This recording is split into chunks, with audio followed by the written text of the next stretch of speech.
बच्चों, आज हम लोग बिहार बोर्ड SCRT के अंतर्गत कक्षा 5वीं की हिंदी पाठ्य पुस्तिका कोपल के पहले पाठ, जिसका नाम हिंद देश के निवासी, का सस्वर वाचन तथा उसका भावार्थ समझने का प्रयास करेंगे।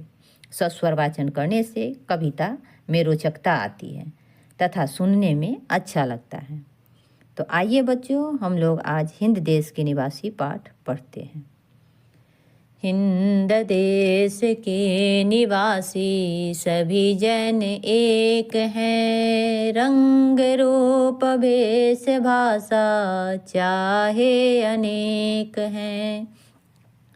हिंद देश अर्थात हमारा भारत देश के निवासी, निवासी का अर्थ होता है निवास करने वाले, जन अर्थात लोग, रंग रूप वेश भाषा, भारत देश में अलग अलग रंग रूप वेश, वेश मतलब होता है पहनावा ओढ़ावा, भाषा अर्थात उनकी बोली, हर क्षेत्र में अलग अलग भाषाएं बोली जाती है।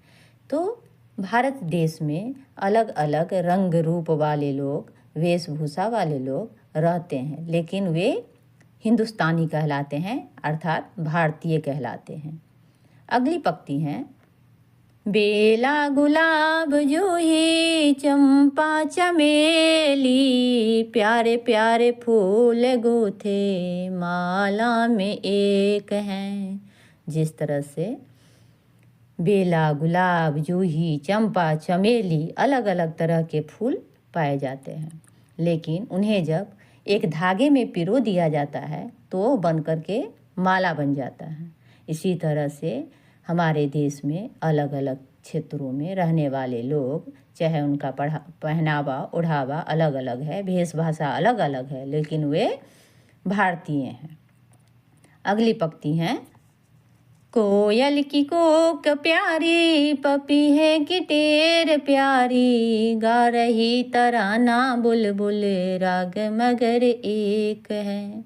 यहाँ कुछ पंछियों के नाम दिए गए हैं, जैसे कोयल, पपीहा, बुलबुल।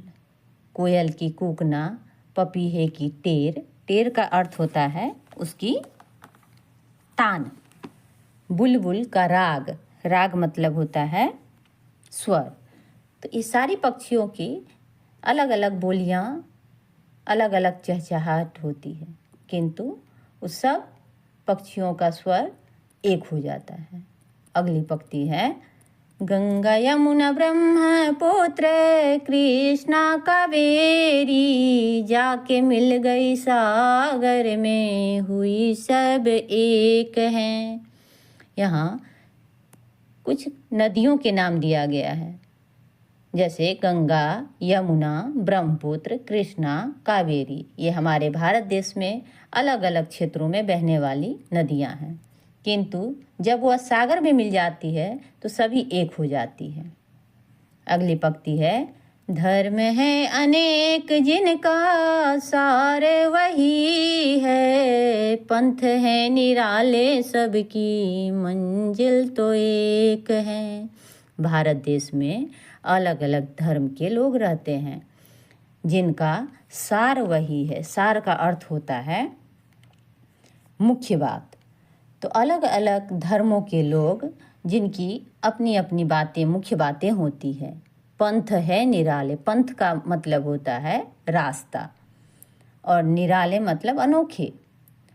सबकी मंजिल तो एक है। मंजिल का अर्थ होता है लक्ष्य, मतलब अलग अलग धर्म के लोग, जिनका मुख्य बात है, जिनकी रास्ता अलग अलग हैं, लेकिन वो सब मिल जाता है एक ही मंजिल पे, यानी उसका लक्ष्य एक ही रहता है।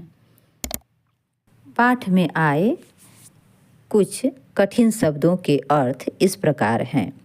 हिंद अर्थात हिंदुस्तान या भारत, निवासी अर्थात रहने वाले, जन मतलब लोग, वेश मतलब पहनावा, टेर तान तराना, राग या गीत, सार मतलब मुख्य बात, पंथ रास्ता, निराला अनोखा या सबसे अलग, मंजिल का अर्थ है लक्ष्य, राग मतलब स्वर।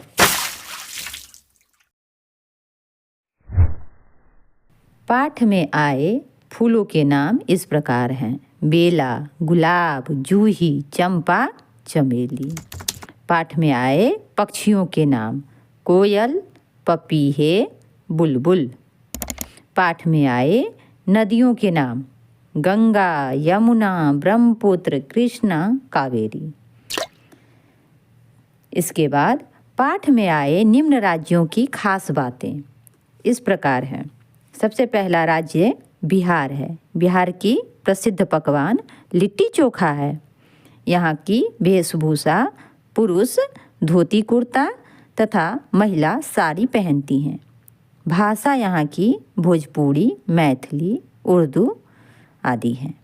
प्रसिद्ध जगह यहाँ का नालंदा, पटना है। अब दूसरा राज्य तमिलनाडु।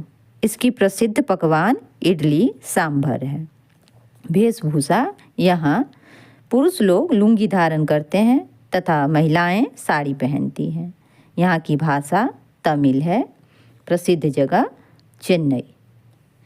पंजाब राज्य की मुख्य पकवान, प्रसिद्ध पकवान यहाँ की मक्के की रोटी और सरसों का साग है। यहाँ की वेशभूषा पुरुषों के लिए कुर्ता पैजामा तथा महिलाओं के लिए सलवार कमीज है। यहाँ की भाषा पंजाबी है तथा प्रसिद्ध जगह अमृतसर है। असम राज्य की प्रसिद्ध पकवान आलू पिटिका है।